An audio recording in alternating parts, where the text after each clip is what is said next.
hero revered by a nation, reduced to a ragged corpse on a London street, his limbs hacked to pieces, his entrails dragged through the cold cobblestones. This was the gruesome end of William Wallace, the man who dared challenge an empire. From humble beginnings to rebel leader, born around 1270 in the mist-shrouded village of Elderslie, William Wallace was the son of a minor Scots laird. From childhood he roamed the heathered moors and craggy hills of Ayrshire, his keen blue eyes ever alert to the patrols of the English occupiers. Imagine the chill of dawn, the damp peat beneath your feet, the low murmur of Scots Gaelic carried on the wind. Wallace learned early that in these borderlands, freedom meant defiance. By his early 20s, whispers of his daring acts spread like wildfire through the Highlands. The night raid on an English garrison, the daring rescue of captives bound for chains. Each victory added to his legend, ragged hillmen rallying behind this fiery youth whose very name struck fear into the hearts of Edward's soldiers. In the spring of 1297, when Wallace and his companion Andrew de Moray attacked the English-held bridge at Lanark, they ignited a full-scale uprising.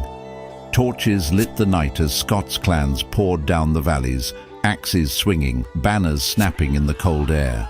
Within months the rebellion swelled. By summer's end, Wallace stood not as a minor noble's son, but as guardian of Scotland, his ragtag army poised to face Edward I's might. This was the birth of a movement, a fight for a nation's soul that would echo through the ages. The battle cry at Stirling Bridge, September 11th, 1297. On the rain-slick stones of Stirling Bridge, William Wallace faced Edward I's well-trained army, knights in gleaming mail and horses stomped with impatience. Picture the scene, a narrow wooden bridge spanning the swollen River Forth, the banks lined with anxious Highlanders gripping pikes and claymores. The English foot soldiers advanced in perfect formation, shields locked like a moving wall. Edward's cavalry charged, but the bridge could not bear the weight.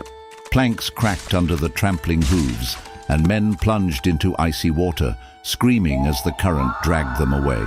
Seizing the moment, Wallace roared a single command. His Scots surged forward, spears thrusting through mail, halberds felling horse and rider alike. The clash rang like thunder, steel biting flesh, the air thick with the scent of blood and sweat. In under an hour, Edward's forces lay broken across the muddy banks. Estimates vary, but hundreds of English lay dead, bodies tangled in reeds. Wallace rode among them, sword dripping crimson, a victorious grimace carved on his face. This was no mere skirmish. It was a statement, a proclamation that the spirit of a free Scotland would not be crushed by any empire. But victory carried its own dangers. Fame drew envy and treachery like moths to a flame, a price Wallace would soon pay. Betrayal and torture. Spring of 1305. After years of guerrilla warfare and daring raids, Wallace believed he could finally negotiate peace with Edward I. Instead, he walked into a snare.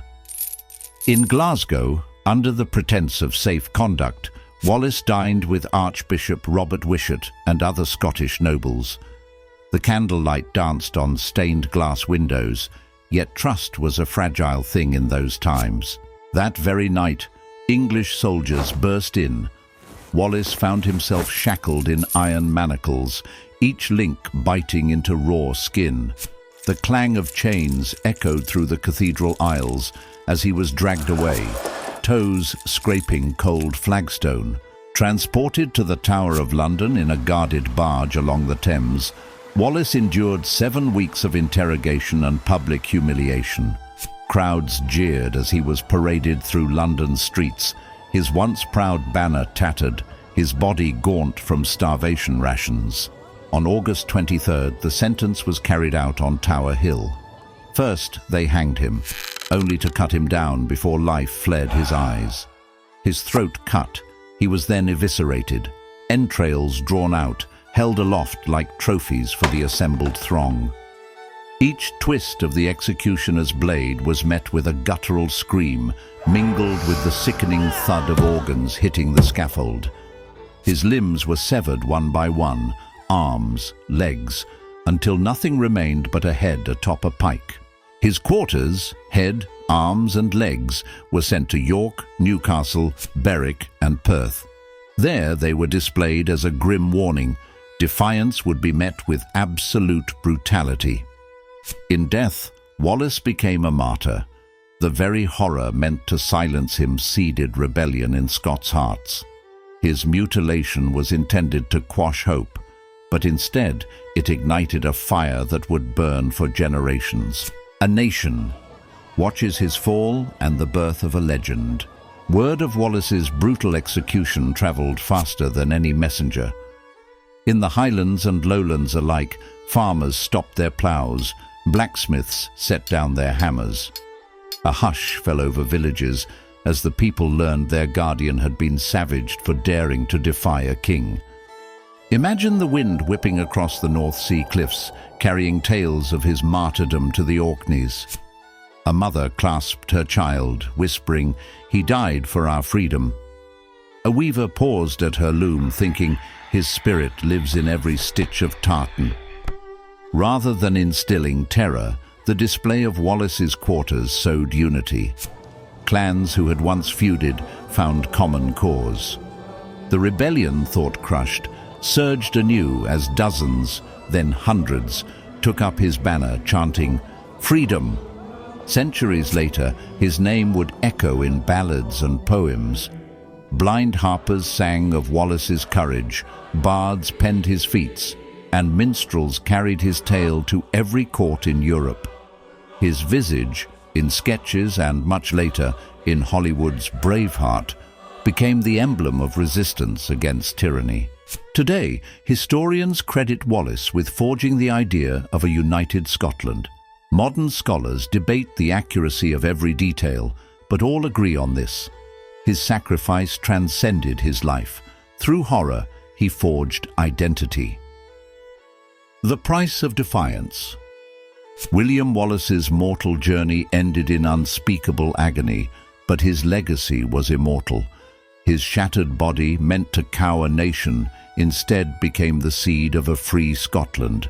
In every Highland glen, his name is a vow that tyranny shall not stand. In every tartan we wear, his spirit marches on. His gruesome death reminds us that the highest price may be demanded for freedom, but it is a price worth paying. Not even the cruelest execution can snuff out an idea. Flesh may rot, chains may bind, but the spirit of defiance endures. This was the price of defiance. This was the legacy of William Wallace. William Wallace died as a traitor in the eyes of the English crown. But in the hearts of the Scottish people, he became something far greater. A symbol of defiance, a martyr for freedom, a ghost that never stopped riding through the Highlands. And then, centuries later, a film would immortalize him to the world with the cry, "That they may take our lives, but they'll never take our freedom!" But here's the truth Hollywood won't show you. The real Wallace's death was even more brutal, his sacrifice even more horrifying, and his courage far more raw than fiction could ever capture. So the next time someone quotes that line, remember the real man behind it. Not a polished hero with a blue-painted face, but a rebel who died screaming so that others could one day speak freely. This is the true story of William Wallace. If you want more twisted tales from history, hit subscribe to unlock the vault. Thanks for watching. And remember, legends are forged in blood, not comfort.